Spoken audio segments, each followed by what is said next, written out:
fight to finish. Why are you saying that? Why? Why do you? I'm a journalist.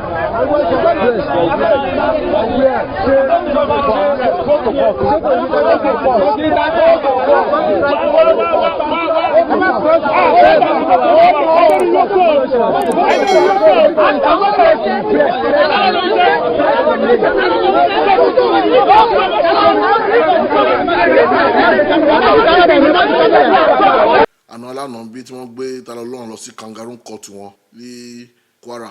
Àwọn lunatic yìí, àwọn àfáà tí wọ́n pè ní extremist yìí, àwọn Boko Haram àfáà tí wọ́n pè àwọn ilé ọmọ alimi yìí, bọ́ọ̀ ní stop àti máa amaze èèyàn àtọ́. Ẹ̀rí journalist, ẹ bẹ̀rẹ̀ sí ń bá journalist jà. Ṣé ẹ̀yin ò mọ̀ pé journalist yàtọ̀ sí blogger tó kọ̀ wá fi fóònù fi ya fídíò ni? Journalist wá ṣiṣẹ́ ẹ̀ náà, ṣé fẹ́ máa ṣe kọ́ pamọ́ ni? Ẹ lè rí Talọ́lọ́run, ẹ lè rí Talọ́lọ́run pa. Torí gbogbo ayé ló ń wò yín, kò sí nǹkan tẹ́ fẹ́ ṣe líkọ̀kọ̀ tí ò ní jáde síta. Àwọn journalist tó wá lánàá ẹ tún lọ ń bá wọn jà. Gbogbo àfáà tó wà ní ìlú Ìlọrin yẹn, orí yín ò pé o. Ẹ ti sick Ọlọ́run, ẹ need the rehabilitation. Wọ́n ní láti sit yín down torí ó ní àwọn nǹkan tó ń sọnù lórí yín, nǹkan tó pọ̀ ti sọnù lórí yín, ẹ mọ̀ kankan. You are just bunch of illiterates. Tẹ̀lọ́ka kéwú, àìlọ sí school yín, òun ló fa gbogbo rubbish tẹ́ ń ṣe ilé ìlú yẹn. Mo dẹ̀ dúpẹ́ pé àwọn Yorùbá gidi tí wọ́n jẹ́ mùsùlùmí mọ́ rí ibi tiyín, ìyẹn nìkan ni mo fi dúpẹ́ fọlọ́run torí pé á pé àwọn yẹn náà dàbí tiyín báyìí ọmọ àwọn arógo but ẹ̀yin tẹ́ wà ní Kwara yẹn ẹbí ń tí ẹ kéré àdèmà kí ọ yín gbogbo yín a máa kí ọ gbogbo yín torí ẹ̀ tó ẹgbẹ̀rún Sàámú kò lè Sàámú Ọlọ́run lọ́wọ́ láyé. The fight to finish. Why are you saying that? Why? Why do you? I'm a journalist.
This is OĽUA TV Watch. Don't forget to subscribe, comment your opinion, like, comment and share so that other people can get access to what you enjoy on our channel. Thank you. We love you.